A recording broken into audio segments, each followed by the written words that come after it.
ಉಳುಮೆ ಮಾಡ್ತಾರೆ, ಜಮೀನಿದೆ, ಪಾನಿ ಇದೆ, ಮುಟೇಶನ್ ಇದೆ, ಎಲ್ಲ ಇದೆ. ರವಿನ ಅಧಿಕಾರಿಗಳು ಕೊಟ್ಟಿರೋದು ಇವ್ರಿಗೆ ಏನಾಗ್ತಿದೆ ಸರ್, ಕೋರ್ಟಲ್ಲಿ ಇವ್ರ ಮೇಲೆ ಕೇಸು ಕೂಡ ಹಾಕ್ಬೋದು ಸರ್, ಮಾಡಬಾರ್ದು ಬಡವ್ರ ಮೇಲೆ. ಯಾಕಂದ್ರೆ ಪಾನಿಗಳಿಲ್ಲ.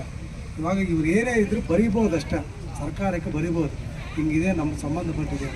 ಆದರೆ 72, 73 ಬಂದುಬಿಟ್ಟಿದೆ ಸರ್ ಜಮೀನಲ್ಲಿ. ಇವ್ರಿಗೆ ಹಕ್ಕೇ ಇಲ್ಲ. ಪಾನೀರು ಪೊಸಿಷನ್ನ ಓಡಿಸೋಕ್ಕಾಗಲ್ಲ ಇವರು. ಪಾನೀರು ಹಿಂಗೆ ಓಡಿಸೋದು ಸರ್. ಇವಾಗ ಈಶಾ ಫೌಂಡೇಶನ್ನ ಕಂಪ್ಲೀಟ್ ಕೊಡ್ತೀನಿ, ನಾಳೆ 1000 ಎಕರೆ ಕೊಟ್ಟಿದ್ದಾರೆ ಸರ್, ಫಾರೆಸ್ಟ್ ಲ್ಯಾಂಡ್ ಇದೆ.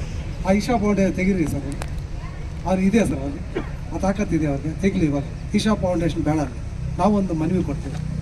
ಇವಾಗ ಈಗ ಅಕ್ಕಪಕ್ಕದಲ್ಲ ರೆಸಾರ್ಟ್ಗಳು ಜಾಸ್ತಿ ಇದೆ, ಅಲ್ಲೆಲ್ಲ ಫಾರೆಸ್ಟ್ ಲ್ಯಾಂಡ್ಗಳೆಲ್ಲ ಇದೆ ಸರ್. ಆ ಪಾನಿಗಳು ಬೇಕನ್ನೆಲ್ಲ ಕೊಡ್ತೀವಿ, ಮಾಡ್ತಾರೆ ಕೇಳಿ ಸರ್. ಅವ್ರು ಮಂತ್ಲಿ ಕೊಡ್ತಾರೆ. ಅಲ್ಲ ಬಡವರು ಏನಪ್ಪ ಒಂದು ನಿಮಿಷ ಅಲ್ಲ ಸರ್, ಬಡವರು ಏನೋ ಜಮೀನು ಪಾಪ ಇವಾಗ ಜಮೀನು ಸಿಕ್ಕೋದೇ ಕಷ್ಟ ಸರ್. SC/ST ಕಾರ್ಪೊರೇಷನ್ ಜಮೀನು ಕೊಡ್ತಾ ಇಲ್ಲ, ರೇಟ್ ಎಲ್ಲ ರೈಸ್ ಆಗಿದೆ ಏನು ಸರ್. ಇವಾಗ ಇವ್ರಿಗೆ ಏನು ಸರ್, ಇವಾಗ ಭಾರತ ರತ್ನ ಕೊಡ್ತಾ ಇರುವುದು 2 ವರ್ಷ. ಯಾರೋ ರಾಜಕೀಯ ಒತ್ತಡ ಬಂದಿರುತ್ತೆ, ಇಲ್ಲ ಅನ್ನಲ್ಲ. ಇವ್ರು ಡ್ಯೂಟಿ ಇವ್ರು ಕರೆಕ್ಟಾಗಿ ಮಾಡಿದೆ ಏನು ಒತ್ತಡ ಸರ್. ಎಲ್ಲೋದ್ರೂ DFA ಇಲ್ಲ, ಇಲ್ಲೋದ್ರೂ DFA, ಕೋಲಾರ್ಗೆ ಹೋದ್ರೆ DFA, ಮಡಿಕೇರಿಗೆ ಹೋದ್ರೆ DFA ಸರ್. ಏನು ಅವರು ಯಾರೋ ರಾಜಕೀಯ ಒತ್ತಡ ಇರುತ್ತೆ ಇವ್ರಿಗೆ, ಇಲ್ಲ ಅಂತ ಇಲ್ಲ. ಅವ್ರು ಹಾಕ್ಸ್ಕೊಂಡು ಬಂದಿರ್ತಾರೆ, ಇವ್ರಿಗೆ ಅವ್ರ ಮಾತು ಕೇಳಬೇಕಂತ ಇರುತ್ತೆ ಸರ್.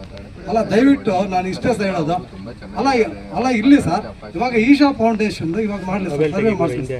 ಈಶಾ ಫೌಂಡೇಶನ್ ಎಷ್ಟು ಕೊಟ್ಟಿದ್ದಾರೆ, ಎಷ್ಟು ಆಕ್ರಮಣ ಮಾಡಿದ್ದಾರೆ ಸರ್ವೆ ಮಾಡಿಸಿ, ಅದು ಫಸ್ಟ್ ಖಾಲಿ ಮಾಡಲಿ. ಸುಮಾರು 10 ಗಂಟೆ ಆದಮೇಲಿಂದ ತಾವು ಎಲ್ಲರೂ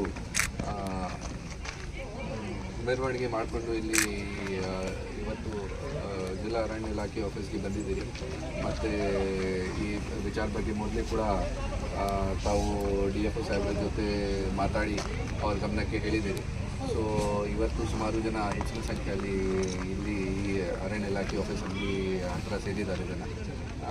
ಮತ್ತು ಬೆಳಿಗ್ಗೆ ಏನೋ ಇದು ಟೆಂಟ್ ವಿಚಾರ ಬಗ್ಗೆ ಏನೋ ಒಂದು ನಾನು ಕೂಡ ನಮ್ಮ DFO ಸಾಹೇಬ್ರ ಜೊತೆ ಮಾತಾಡಿದ್ದೀನಿ. ಅದು ಈ ಥರ ಇಂಟೆನ್ಷನಲಿ ಏನೋ ನಾವು ಮಾಡಲಿಲ್ಲ. ಇಂಟೆನ್ಷನಲಿ ಯಾವುದೇ ಥರದ್ದು ನಾವು ಇಂಟೆನ್ಷನ್ ಆಗಿ ಅಥವಾ ದೇಶಪೂರ್ವಕವಾಗಿ ಏನಾದರೂ ಈ ಥರ ಆಗಬೇಕು ಈ ಥರ ಮಾಡಿಲ್ಲ. ಅದು ಯಾವುದೋ ಮಿಸ್ಕಮ್ಯುನಿಕೇಷನ್ ಆಗಿತ್ತು.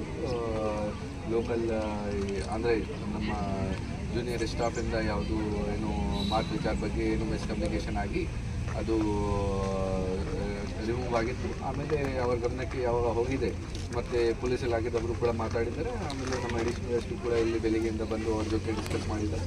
ಆಮೇಲೆ ನಾವೆಲ್ಲ ಮತ್ತೆ ಡಿಸೈಡ್ ಮಾಡಿ ಅದೇ ಜಾಗ ಯಾವ ಜಾಗ ಮೊದಲೇ ಡಿಸೈಡ್ ಆಗಿತ್ತು ಅದೇ ಜಾಗ ಅದನ್ನು ಮುಂದುವರಿಸಬೇಕು.